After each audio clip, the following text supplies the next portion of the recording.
राष्ट्रीय लोक मोर्चा के राष्ट्रीय अध्यक्ष उपेंद्र कुशवाहा को लेकर मुकेश सहनी ने बड़ा खुलासा किया है। उन्होंने कहा है कि उन्हें इंडिया गठबंधन से चुनाव लड़ने का ऑफर था, लेकिन उन्होंने ऑफर्स इसलिए ठुकरा दिए, बोले कि सामने में बीजेपी है और उन्होंने ऑफर्स को ठुकरा दिया। मुकेश सहनी ने कहा है कि आज जिस मुद्दे पर बात होनी चाहिए उस पर बात नहीं हो रही है। आज हिंदू, मुस्लिम, सिख, ईसाई पर बात हो रही है। निश्चित तौर पर इन लोगों को इस बात पर सोचना चाहिए, इन लोगों ने पिछले 10 साल में किया तो क्या किया है।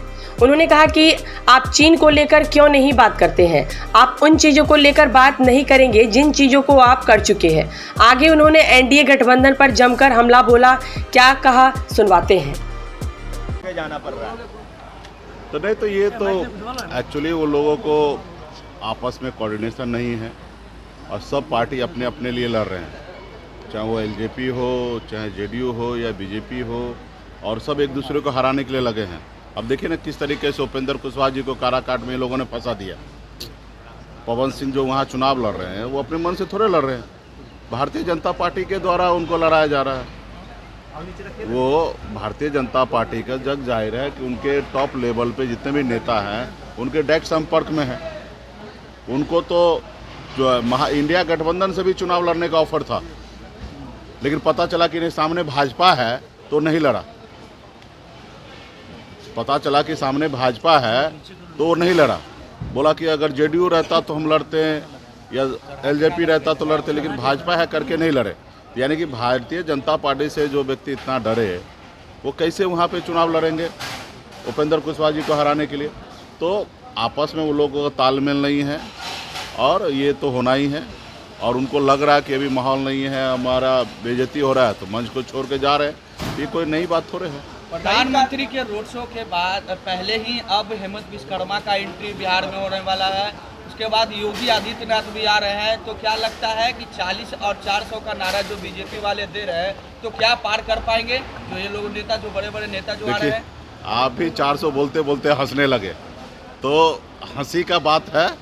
देखिए, बिहार आए, सबका स्वागत है। बिहार आइए, बिहार में घूमिए। मेरा एक ही आग्रह है कि सिर्फ चुनाव के समय नहीं, बाकी समय में भी आए, बिहार के लिए सोचिए, बिहारी के लिए सोचिए, बिहार के युवा के लिए सोचिए, बिहार के किसान के लिए सोचिए। सिर्फ चुनाव के टाइम में सिर्फ उन्माद फैलाने के लिए आ रहे हैं तो ये सही नहीं है।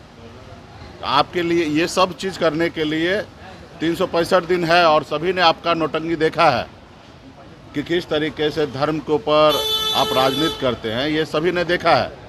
आप अपने आप को हिंदू सनातन कहते हैं, गौ माता का रक्षक कहते हैं, और वही बीफ कंपनी से 250 करोड़ रुपया का चंदा ले लेते हैं ताकि वो बीफ कंपनी वाला और ज़्यादा से ज़्यादा पशु को कत्लेआम करे और आपको ज़्यादा से ज़्यादा मुनाफा आपको पहुंचाए।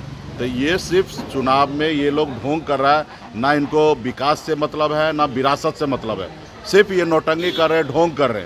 बड़े बड़े पोस्टर पर लिखा है कि विरासत भी रहेगा, विकास भी रहेगा। अरे ना विकास है ना विरासत है, सब ढोंग है। आपको सिर्फ सत्ता में रहना है, गरीब पिछड़ा दलित को अधिकार को खाना है, भी सिर्फ यही भारतीय जनता पार्टी का मूल मंत्र है। कभी भी भारतीय जनता पार्टी या उनके पीछे में जो पर्दे के पीछे आरएसएस है, जो भारतीय जनता पार्टी को मदद करके इस मुकाम तक लाए, कभी आरएसएस का सोच ही नहीं है कि गरीब पिछड़ा दलित आगे बढ़े।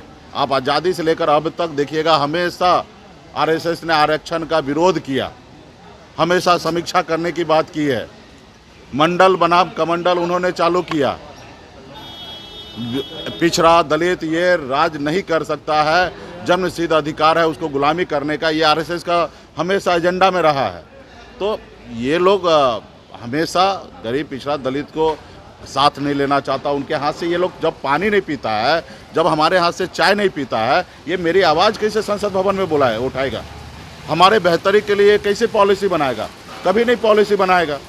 तो इसलिए खास करके बहुजन जितने भी समाजवादी राजनीति करने वाले लोग हैं, सेकुलर विचारधारा के लोग हैं, उस सब से आग्रह करता हूँ। खास करके मैं इस देश के नागरिक जो है, खास करके अपर कास्ट है, हमारे बनिया समुदाय है, इन सब से पढ़े लिखे लोगों से मैं हाथ जोड़ के आग्रह करता हूँ कि आपके पास सोचने समझने का बुद्धि है, विवेक है।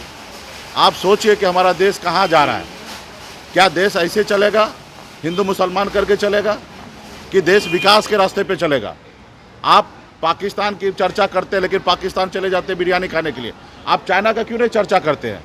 जो 18 ट्रिलियन डॉलर का अर्थव्यवस्था उनका है, उसका जिक्र क्यों नहीं करते? आपके हिंदुस्तान का, इंडिया का 8 गुना ज़्यादा वहाँ का अर्थव्यवस्था मजबूत है, आप वो चर्चा क्यों नहीं कर रहे? 1984 में भारत और चाइना एक समान था, बराबरी था। आज देखिए हमसे 7 गुना 8 गुना ज़्यादा धन दौलत उनके पास है। तो ये सब चीज़ पे बहस नहीं करेंगे। जो चीज़ पहले हो गया, किस कालखंड में हुआ, क्यों हुआ, किन से गलती हुआ, उस सब के जिक्र आज क्यों करना? हम सब चीज़ को भूल के आगे कैसे बढ़े हैं? हम चाइना को देखें, अमेरिका को देखें, लंदन को देखें, उनसे सीख ले, हम आगे बढ़ें। अब हमारे पूर्वज क्या किए, नहीं किए, किस परिस्थिति में किए, कैसे किए, अब उनके बारे में ज़्यादा नहीं सोचना है। हमें आज के समय में क्या करना चाहिए, उस रास्ते पे चलना है। तो ये लोगों का ढोंग है, और ये ढोंग जनता के बीच में आ गया, युवा के बीच में आ गया, सभी लोग जानने लगे। अभी कोई इनके साथ नहीं है। बहुत बहुत धन्यवाद।